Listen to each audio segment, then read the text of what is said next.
اعوذ باللہ من الشیطان الرجیم بسم اللہ الرحمن الرحیم وصلی اللہ علی محمد واہل بیتہ الطیبین الطاہرین المعصومین اللہم صلی علی محمد وآل محمد۔ ہماری بحث اور ڈیبیٹ طہارت اور نجاست کے چیپٹر میں چل رہی ہے۔ ہم نے آپ کے سامنے سب سے پہلے وضو کا طریقہ اور وضو کے ریلیٹڈ جو احکام تھے وہ آپ کے سامنے بیان کیے۔ اس کے بعد جو ہے وہ جنابت اور غسل جنابت کے احکام آپ کے سامنے بیان کیے۔ آج جس موضوع اور جس ٹاپک پہ ہم گفتگو کریں گے وہ ہے تیمم۔ تیمم کی جو بحث ہے وہ میں آیہ قرآنیہ سے شروع کرنا چاہوں گا۔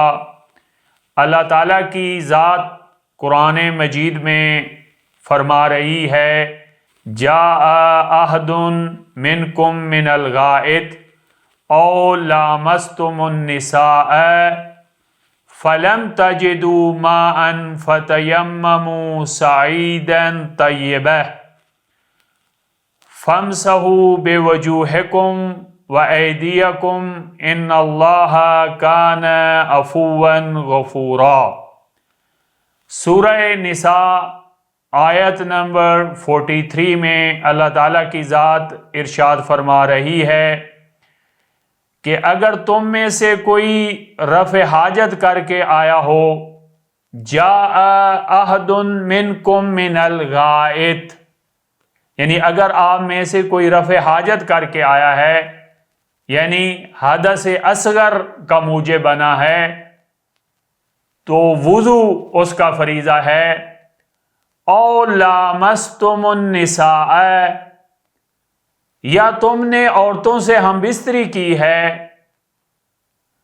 فلم تجدوا ماء، اور پانی آپ کے لیے مہیا نہیں ہے، فَتَيَمَّمُوا صَعِيدًا طَيِّبًا، تو پاک مٹی سے تیمم کرو۔ فَامْسَحُوا بِوَجُوهِكُمْ وَأَيْدِيَكُمْ، اور مسح کیسے کرنا ہے، تیمم کیسے کرنا ہے،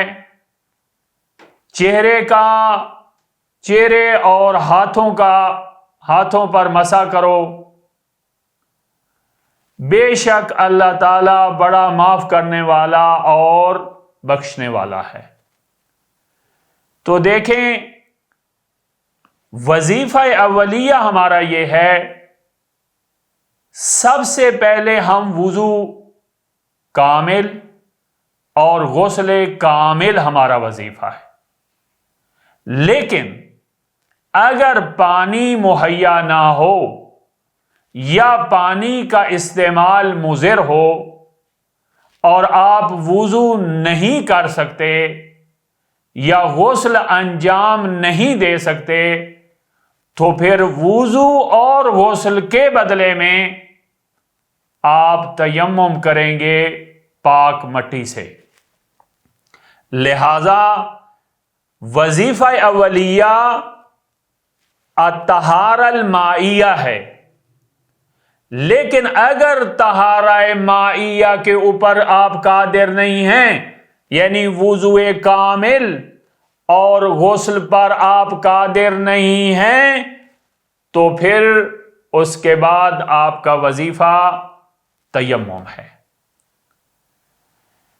اس کے بعد جو ہے وہ ہم آپ کے سامنے موارد بیان کریں گے کہ جہاں پر وضو اور غسل کے بدلے میں تیمم کیا جاتا ہے، وہ کون کون سے موارد ہیں کہ جن میں وضو اور غسل کے بدلے میں تیمم کرنا جائز ہے۔ سب سے یہاں پر 7 موارد ہیں کہ جہاں پر وضو اور غسل کے بدلے میں تیمم کیا جاتا ہے۔ سب سے پہلا مورد یہ ہے کہ پانی کی عدم دستیابی، کہ پانی دستیاب نہیں ہے۔ پانی کیوں نہیں دستیاب؟ یا تو واقعاً تکویناً خارج میں پانی موجود ہی نہیں ہے، متوفر ہی نہیں ہے، آپ کسی ایسی لوکیشن پہ موجود ہیں، یا پانی جو موجود ہے وہ وضو اور غسل کے لیے کافی نہیں ہے، یا پانی تو موجود ہے لیکن گویا کہ فقہی طور پر، اعتباری طور پر نہ ہونے کے حکم میں ہے۔ پانی تو میرے سامنے موجود ہے لیکن یہ پانی نجس ہے، اور نجس پانی سے وضو اور غسل نہیں ہو سکتا۔ یا پانی تو میرے سامنے موجود ہے لیکن کسی اور کا ہے، میری ملکیت نہیں ہے، میں اس میں تصرف نہیں کر سکتا۔ تو پہلا مورد یہ ہے کہ پانی دستیاب نہیں ہے، چاہے تکویناً چاہے اعتباراً پانی مہیا نہیں ہے کہ جس سے آپ وضو اور غسل کر پائیں۔ تو اس صورت میں پھر آپ کا وظیفہ تیمم ہوگا، آپ تیمم کریں گے۔ لیکن یہاں پہ سوال یہ ہے کہ پانی مہیا نہیں ہے تو کیا پانی کا حصول مجھ پر واجب نہیں ہے کہ میں کوشش تو کروں تاکہ پانی حاصل کروں؟ تو اس کا جواب یہ ہے کہ اگر آپ آبادی میں موجود ہیں، کسی شہر میں موجود ہیں، ایسی لوکیشن پر موجود ہیں جہاں پہ آبادی ہے، تو وہاں پر بھی مجھ پر واجب ہے کہ میں پانی تلاش کروں، اور اس حد تک تلاش کروں کہ یہاں تک کہ مایوس ہو جاؤں کہ ابھی پانی میسر نہیں ہے، تو پھر میرا وظیفہ تیمم ہوگا۔ لہذا اس حد تک پانی کا تلاش کرنا واجب ہے اور ضروری ہے کہ یہاں تک کہ میں مایوس ہو جاؤں کہ ابھی پانی نہیں مل سکتا، اگر میں کسی آبادی میں، کسی شہر میں ایسی لوکیشن پہ موجود۔ لیکن یہ جو پانی کا تلاش کرنا ضروری اور واجب ہے، یہ اس صورت میں ہے کہ جب آپ کو امید ہو کہ پانی مل جائے گا۔ لیکن اگر آپ کو علم ہے، آپ کو یقین ہے کہ پورے شہر میں پانی متوفر ہے ہی نہیں، اور پانی جو ہے وہ نہیں آ رہا، کسی کے پاس ہی نہیں ہے، اگر آپ یقین کی منزل پر ہیں اور آپ کو علم ہے تو اس صورت میں پھر آپ پر تلاش کرنا واجب نہیں ہے۔ اگر آپ پر امید ہیں کہ پانی مل جائے گا تو اس حد تک تلاش کرنا واجب ہے کہ جہاں تک آپ مایوس ہو جائیں کہ ابھی ہمیں پانی نہیں مل سکتا۔ یہ تو وہ صورت ہے کہ جہاں آپ ایسی لوکیشن پہ موجود ہیں کہ جہاں پر آبادی ہے، کوئی شہر ہے۔ لیکن اگر آپ سفر کی حالت میں ہیں، صحرا میں ہیں، بیابان میں ہیں، اور وہاں پر آپ کے لیے پانی نہ ہو، تو وہاں پر بھی ضروری ہے کہ آپ تلاش کریں ارد گرد۔ آپ پر ضروری ہے کہ آپ چاروں طرف جو ہے وہاں پر بھی تلاش کریں۔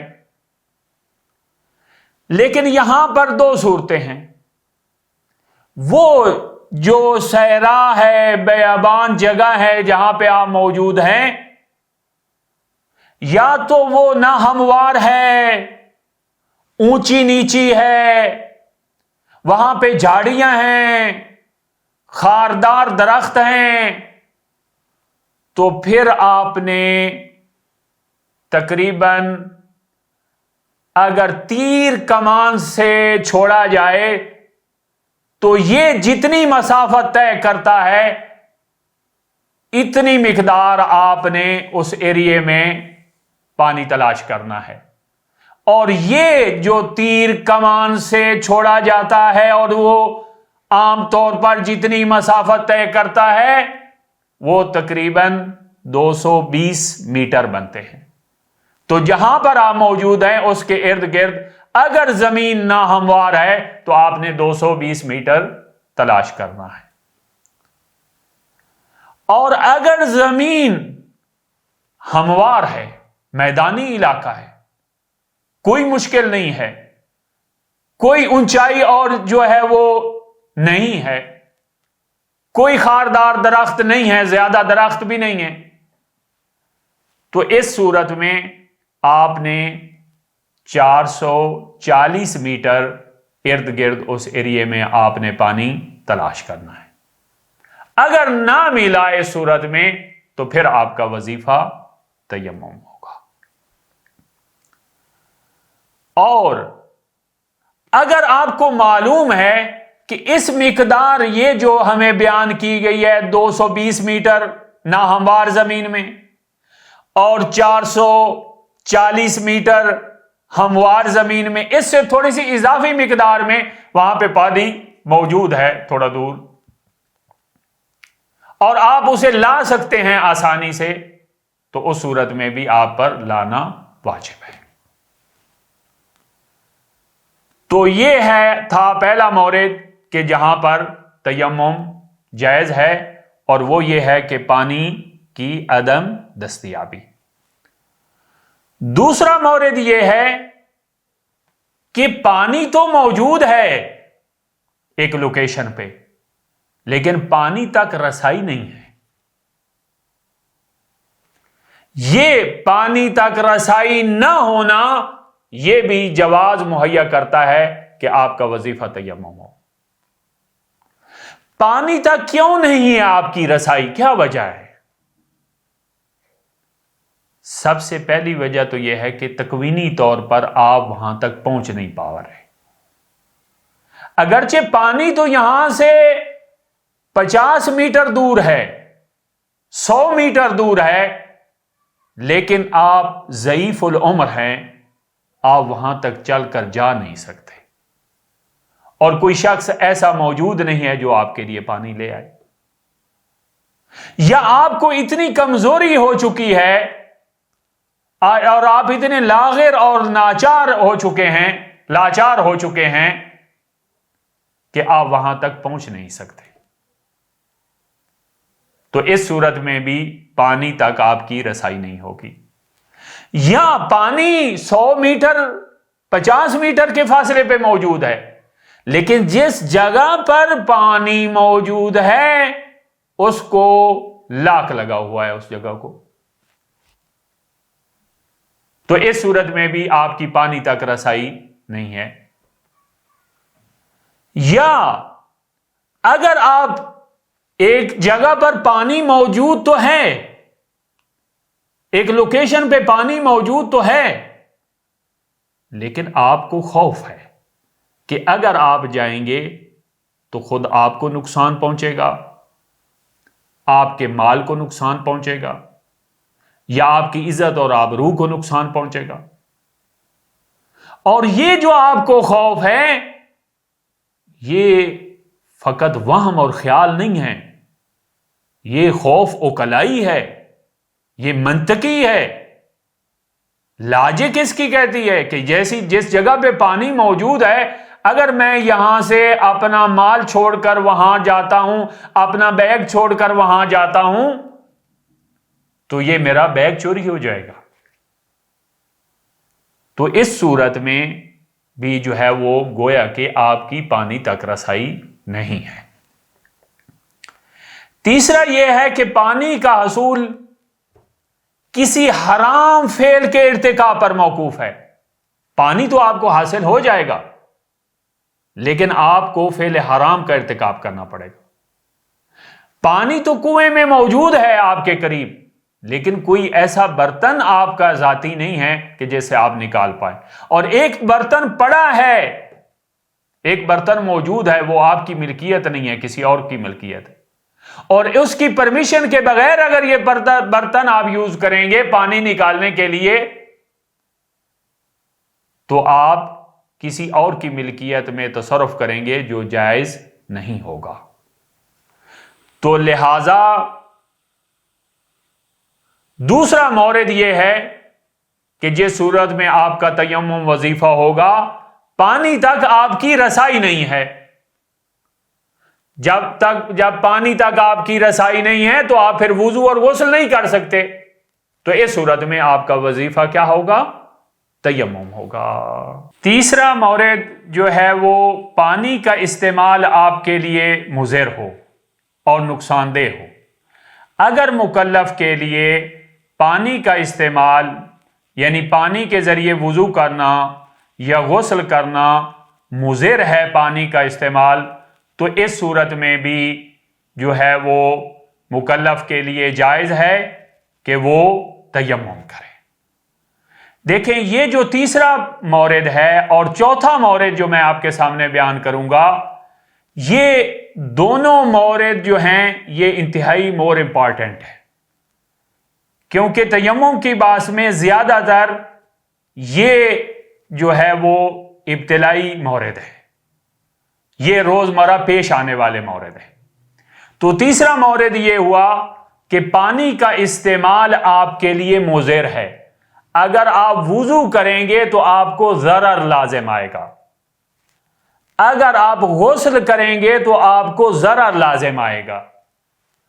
تو اس صورت میں اگر وضو کا کرنا، پانی کا استعمال ضرر کا موجب بنتا ہے کہ اگر آپ پانی استعمال کریں گے تو پانی کے استعمال کی وجہ سے آپ کے باڈی میں کوئی عیب ڈیویلپ ہو جائے گا یا کوئی بیماری پیدا ہو جائے گی، یا پانی کے استعمال سے بیماری طول پکڑ جائے گی، یا پانی کے استعمال سے بیماری میں شدت آ جائے گی، یا علاج جو ہے وہ مشکل ہو جائے گا، تو اس صورت میں آپ پر ضروری ہے کہ آپ تیمم کریں۔ لیکن اگر پانی سے حاصل ہونے والا جو نقصان ہے اور ضرر ہے اسے کسی طریقے سے دور کیا جا سکتا ہے، اسے کسی طریقے سے دور کیا جا سکتا ہے، جیسے کہ ٹھنڈا پانی آپ کے لیے نقصان دہ ہے، ڈاکٹر نے کہا ہے کہ ٹھنڈا پانی آپ یوز نہ کریں، وہ آپ کے سکن کے لیے نقصان دہ ہے اور آپ کی باڈی کے لیے نقصان دہ ہے۔ لیکن اگر اسے گرم کر کے یوز کریں اور اس کا درجہ حرارت بہتر کر لیا جائے تو اس صورت میں پھر ضرر نہیں ہوگا۔ تو اگر آپ کے لیے اس کا درجہ حرارت بہتر کرنا ممکن ہے تو آپ پر ضروری ہے کہ آپ اس کا درجہ حرارت بہتر کریں پانی کا، اور وضو اور غسل کریں۔ اس صورت میں پھر آپ تیمم نہیں کر سکتے۔ اس کے بعد جو ہے وہ کیا اس بات کا یقین ہونا ضروری ہے کہ پانی کا استعمال میرے لیے مضر ہے؟ اور مجھے کہاں سے یقین ہو کہ پانی کا استعمال میرے لیے مضر ہے؟ نہیں، اس کا جواب یہ ہے کہ اگر آپ کو خوف بھی ہے کہ اگر میں پانی استعمال کروں گا اور وضو کروں گا یا غسل کروں گا تو میرے لیے نقصان دہ ہوگا اور مضر ہوگا، تو اتنا ہی کافی ہے کہ آپ جو ہے وہ وضو اور غسل نہ کریں اور تیمم کریں۔ لیکن یہ جو خوف ہے آپ کے نزدیک، یہ خوف کہاں سے ڈیویلپ ہوا ہے؟ اس کا منشا کیا ہے؟ اس کا منشا اوکلائی ہونا چاہیے، یعنی اوکلا ایسے ضرر کا اور ایسے خوف کی اعتنا کرتے ہیں۔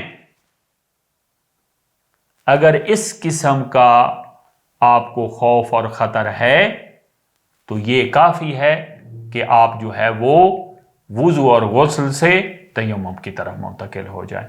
اور اس بات کا یقین ہونا ضروری نہیں ہے کہ پانی میرے لیے واقعاً جو ہے وہ مضر ہے. اس کے بعد جو ہے وہ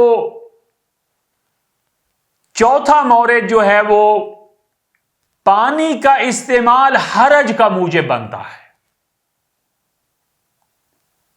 یا پانی کی فراہمی جو ہے وہ حرج کا موجب بنتی ہے. یعنی اگر مکلف جو ہے وہ وضو کرے گا تو اسے مشقت برداشت کرنی پڑے گی، وہ حرج میں آ جائے گا. تو اس صورت میں بھی آپ وضو نہ کریں، تیمم کریں. اور اسی طرح اگر غسل کریں گے پانی کے ساتھ تو آپ کو حرج اور مشقت لازم آتی ہے، تو اس صورت میں بھی آپ جو ہے وہ تیمم کریں. دیکھیں مشقت سے کیا مراد ہے، یعنی مشقت لازم آتی ہے، تکلیف لازم آتی ہے کہ جو قابل برداشت نہیں ہے. عادتاً نارملی حالات میں ایسی مشقت برداشت نہیں کی جاتی. آپ کہیں گے آغا صاحب ابھی تک بھی حرج کے میننگ ہمارے لیے مکمل طور پر واضح نہیں ہوئے، اس کو مزید واضح کریں. دیکھیں پانی کی فراہمی آپ کے لیے حرج کا موجب بنتی ہے. پانی تو ایک موجود ہے ایک جگہ پہ، لیکن اگر آپ ایسے شخص سے پانی مانگتے ہیں تو آپ کے لیے ذلت اور اہانت کا موجب بنتا ہے، تو یہ حرج لازم آتا ہے.